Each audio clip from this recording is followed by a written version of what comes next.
1 घंटे में 5 केसेस इनके पास आ रहे हैं। अब आप ये बताइए कि 80% तो ऐसे लोग हैं जिनका अगर अकाउंट से पैसा गायब हो जाता है, एटीएम से पैसा गायब हो जाता है, तो वो जाते ही नहीं है थाने के।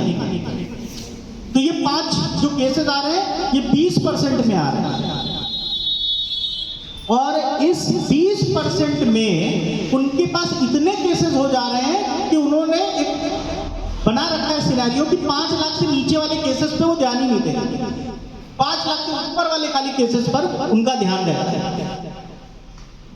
इस चीज को देखते हुए आपको नई एनएपी में जो नई एजुकेशन पॉलिसी आई है उसके अंदर साइबर फ्रॉड का, एथिकल हैकिंग का सिलेबस डाल दिया गया है। अब स्कूलों में 11वीं 12वीं क्लास का बच्चा, 7th क्लास से जो बच्चा आएगा वो ये टॉपिक पढ़ना स्टार्ट कर देगा।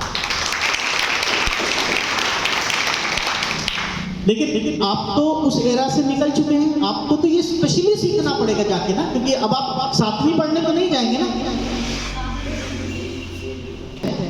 हैकिंग गड़बड़ चीज है, लेकिन इसी को हम एथिकल हैकिंग बोलते हैं, तो ये सही हो जाती है। जैसे अगर आप किसी को चाकू मार दो तो आप मर्डरर होंगे, लेकिन जब एक डॉक्टर चाकू मार करके और ऑपरेशन करके सिलता है तो वो भगवान होता है, क्योंकि वो उस काम को सही रूप में इस्तेमाल करता है।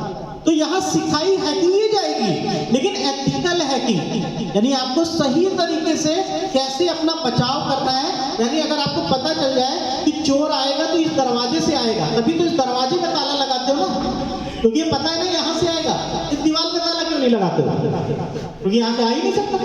तो आपको यही नहीं पता कि आपके मोबाइल में चोर आता कहाँ से, आपको पता चल जाए तो आप ताला लगा लोगे और बच जाओगे। तो एथिकल हैकिंग का जो कोर्स है ये इस तरीके का कंटेंट देता है।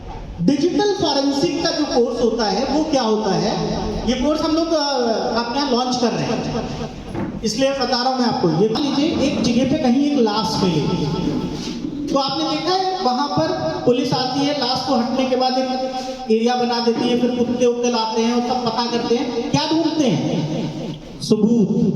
क्या ढूंढते हैं? एविडेंस। एविडेंस किस लिए ढूंढते हैं? जिससे कि चोर का या मर्डरर का पता लग सके। इसी तरह से डिजिटल फॉरेंसिक होती है, वो फिजिकल फॉरेंसिक होती है, ये डिजिटल फॉरेंसिक होती है। डिजिटल फॉरेंसिक क्या करता है, वो ये पता लगाता है कि जो साइबर फ्रॉड हुआ है वो कैसे कैसी चीजों से मिला के हुआ है।